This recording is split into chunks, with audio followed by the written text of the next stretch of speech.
Hello, hello. I am back again. Second video in the same week, so I think I'm off to a good start. So in this video, I have one thing and one thing alone that I'm going to talk about. And this one thing is one of my favorite shows on television. It's so serious right now. I've been a fan from the beginning, and if you're watching this, you are probably been a fan from the beginning also. So, as most of you know, last night was the season 6 premiere of Pretty Little Liars, or as the fans know it as PLL. So, on ABC Family, there was a marathon all day of some of the episodes from season 5. So I watched that so I could refresh my memory on what was going on. And I just want to go over kind of what was happening before season 6 began. So I'm going to go over each liar of what's going on with them. I'm going to start with my favorite liar, Aria Montgomery. So Aria was dating Andrew, who, in my opinion, has been creepy. If you have not seen the season 6 first episode, and you have thought he was creepy, and you already thought he was creepy, you're right. That boy has some issues. I mean, in the season 5 finale, he was listening in on the Hastings phone call, and he was watching people's, I think it was Mona's house. He was watching Mona's house, and I don't trust him. And plus, he was a factor that added to the breakup of Ezria, which is my OTP. So, not a fan here of Andrew. We also find out that Arya's brother Mike was connected with Mona's murder. He knew that she was gonna fake her death, and then she was supposed to meet up with him afterwards so he would know she was okay, but she never met up, which made him think that she really was killed or something bad happened to her. So he was connected in that way. And that's about it with Arya. Like I said before, her and Ezra broke up. Hurts my heart every time. But yeah. So next we're gonna move on to Emily Fields. Emily broke up with Talia rhymes with Alia. Sorry, that was dumb. So she broke up with Talia because Talia is married, and she told Emily that her and her husband only got married because they were best friends. They didn't really have real feelings for each other. But then Emily met Talia's husband, and he said that she was going through a phase, which is why she was with Emily at this time, and he was okay with it because he thought she was going to come back to him in the end. So because of that, Emily broke up with Talia. She ended things with her. And yeah. Oh, in season 5, she broke into Barjack's house, which who we believe is A or is connected to A or whatever. She broke into his house. Good sleuthing, Emily. Good sleuthing. Um, Spencer. Spencer Hastings. She was going through a lot in season 5. Her and Toby were on the rocks. Just stuff was going on with them. And she ended up having.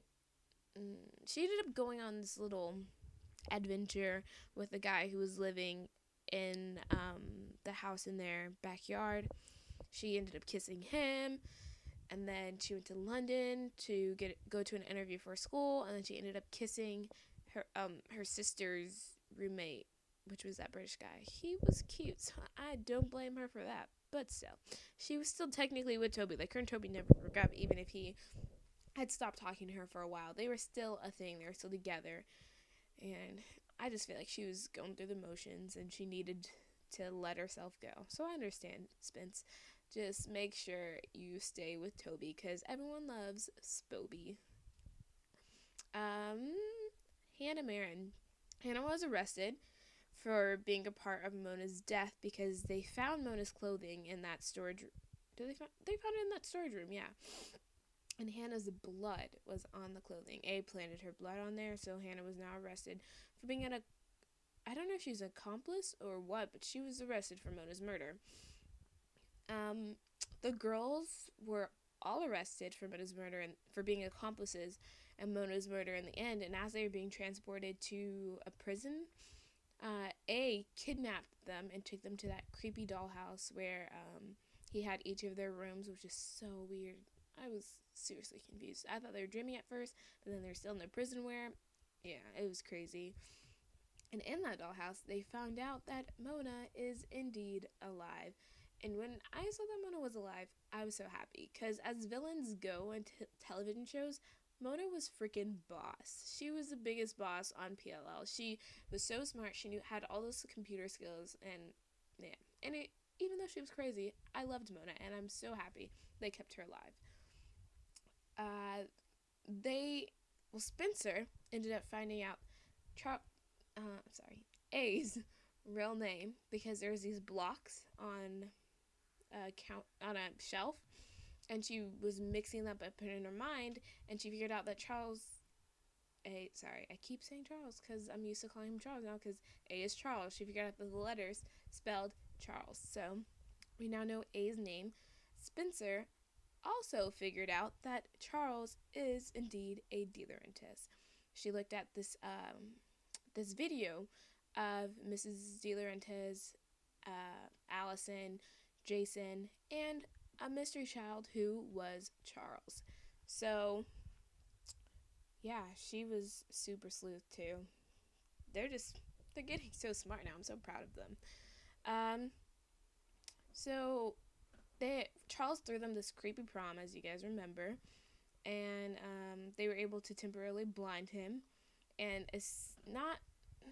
escape the dollhouse. But once they got outside of the dollhouse, they realized they were still trapped in the middle of nowhere.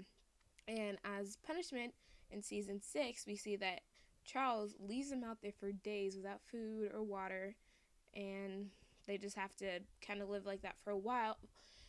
I think it was about 2 days, probably.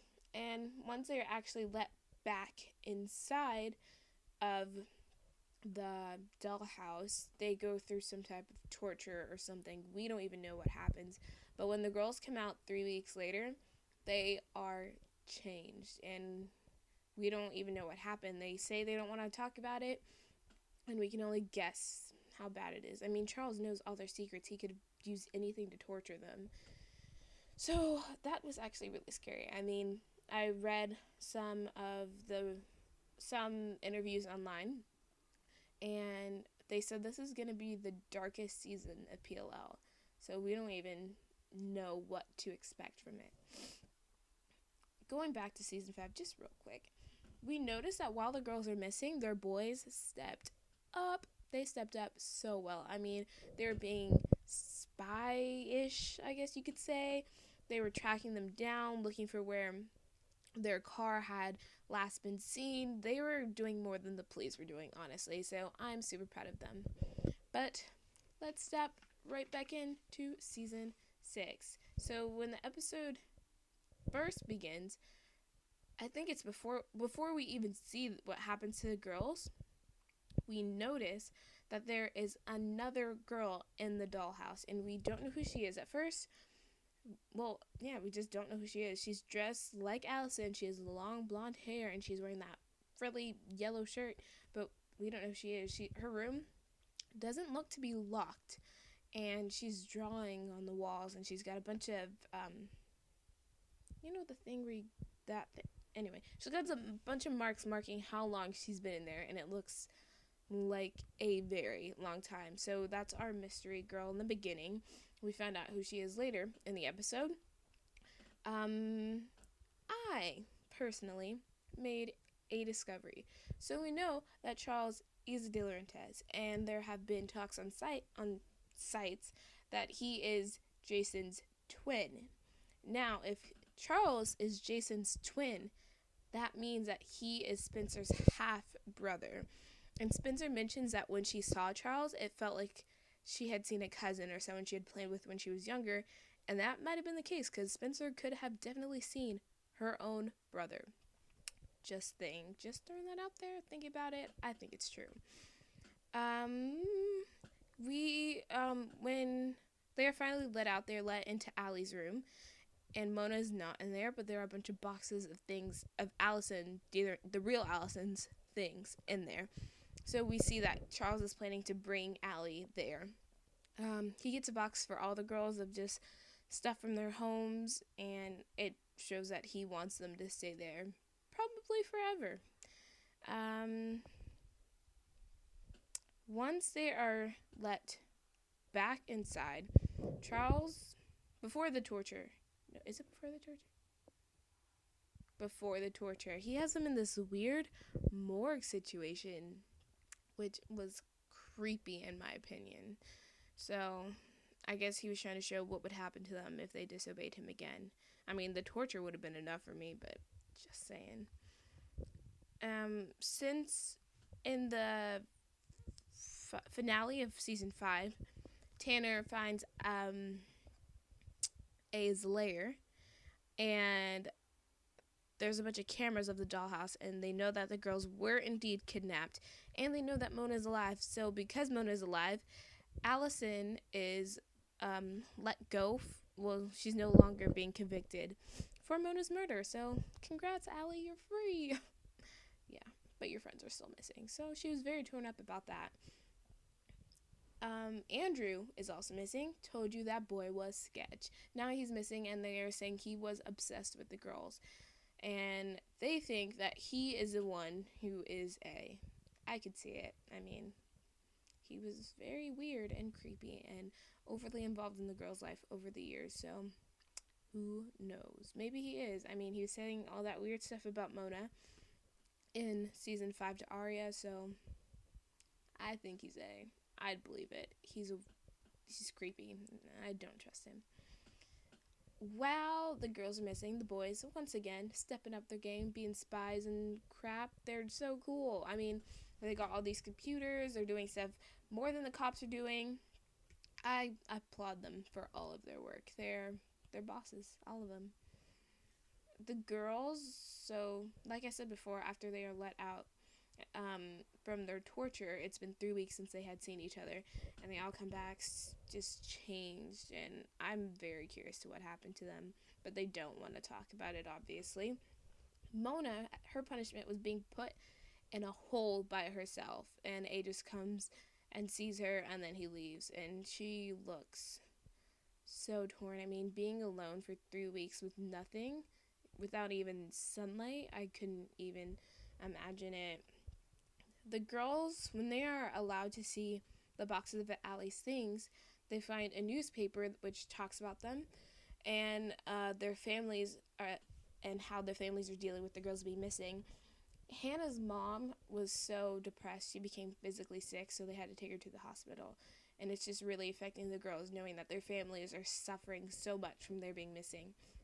They actually, I don't even think they showed their families in the episode, which is something I feel like they should have at least hinted to or something, because they talked about how badly how hard it is for the families to deal with this, but we don't even know what exactly they're doing or how they're dealing with it. We didn't even see them in the episode. Sorry, I'm reading my little paper I wrote to keep up. But A tricks. Well, he doesn't trick. He's trying to lure Allie, and she's hoping she can find her friends. So the boys know that this is gonna happen, so they put a tracker in her shoe, and they follow her to where A leads her, and he takes her into like this forest, and he's got freaking owl cameras. I'm just like, what? How? What is going on? Why does he have money? How is he doing this? I'm just so curious. Like, Charles, although he is a villain, he is a freaking smart, stealthy villain. I mean, you love a good villain. He's not a bad one, I can say that. The girls are able to escape from their rooms during that period where the generator that locks them into the rooms turns off. So what they do is they find Charles's lair, and Spencer, being the boss that she is, decides to burn his memories. So all the girls join in, they're burning Charles' memories, and he is then torn between saving his memories or capturing Allie, who is in the woods waiting for him to come and find her. So instead he chooses to save his memories, well, at least attempt to save his memories, and the boys are able to catch up to Allie. and they're in the woods looking around. Charles is, well, A, is nowhere to be found, and they end up seeing a little tunnel in the ground with smoke coming out of it. And they also hear the fire alarm, which Charles pulls in order to try and save his things. The girls then are able to make their way out of the, well, they make their way through the tunnels looking for Mona. They find Mona, and then they're looking for, they find an exit. And right as they find the exit, the boys, Ezra and Caleb, with Allie, they find the same exit the girls are getting out of, and they let them out, and boom, they are free. And this moment, guys, it was so sweet, because as the boys and Allie find the girls, the cops were also on their way because of Toby and his smarts. So the cops come, and when all the girls are released, they all come to their significant others. So Arya goes to Ezra, and there's the sweetest Ezra moment. They're getting back together. I already know they have to. I mean, they almost lost each other. They're going to get back together, which I would love. They have a moment. Spencer and Toby have a moment. Caleb and Hannah have a moment. And even Emily and Allison have a little moment there, which is so cute. I mean, I think they're a bunch of Emerson fans, and I feel like this season something might happen. You never know. So, just all the couples seeing them together is so cute. I love it. So, yeah. Mm, we find, so when the cops are exploring the tunnels, Charles is gone because he's a freaking ninja, and they find the girl from the beginning of the episode who was in there, and they find out that her name is Sarah Harvey. And if you guys remember from earlier, Sarah Harvey went missing around the same time as Allison, and Emily had talked to her friends in the beginning trying to figure out some things about her. So Sarah Harvey has been missing for, what has it been, 3-4 years, ever since Allie first went missing. That's when she also went missing, so she has been trapped there for a long time. And we, at the end of the episode, we're just questioning, who is Charles De Laurentiis? Spencer has the balls to ask Allie, and if you saw the preview for next week, Allie actually doesn't even know who Charles is. So that's going to be one of the things we're trying to figure out. Who exactly is he? We know he's De Laurentiis, but we don't know what happened to him, why he's doing all this, or what exactly his story is. We're also wondering what happened to the girls in that room. I mean, they had to go through something horrible, and they just don't want to talk about it. So I'm wondering, how cruel is Charles? What is the extent to what he'll go to get whatever he wants and to get the girls to stay in order? And that is about it. This season, I'm so excited because we learn about Charles and his backstory. We learn about what happens to the girls as they go through this period of being reassimilated into their normal lives. And then there's also the exciting time jump that's going to happen towards the end of the season, which I'm excited about because I want to know, what are these girls' lives going to be without A? It's just, I don't know what's going to happen, but I'm hoping in this time jump we'll see some relationships sticking together. And yeah, I'm just excited for this season. I hope you guys are too. And I hope I was able to relay what happened in the episode. I'm just so excited for season 6. I can't even. I'm so happy. I want to find out why he's doing this, why he's torturing these girls, why he's so obsessed with them. I mean, we all do. I know that a lot of people were disappointed with finding out that Charles was honestly, I was disappointed also. I wanted it to be someone who we knew. And so far, honestly, I think we could know who Charles is. We could have seen him in an episode because no one knows what he looks like. I feel like we could have seen him in an episode or something, but I feel like the fans wanted A to be someone they actually knew, and Charles is someone we didn't know. So I kind of like how Marley King did that because she told us who A was, but we still didn't know who A was. So it just keeps us guessing. And this is called the Summer of Answers. So all of the questions we've had will be answered. And I don't know about you guys, But I probably will go back and watch the show from the beginning once more just to put all the pieces together. I just love doing that. So, yeah. Um, I think that is it for now. Thanks, guys, for watching this video. I hope you enjoyed it. Any suggestions, if anyone is watching this, any suggestions of what I should do to make this better or anything, I don't know. I'm open to suggestions. I'm open to anything.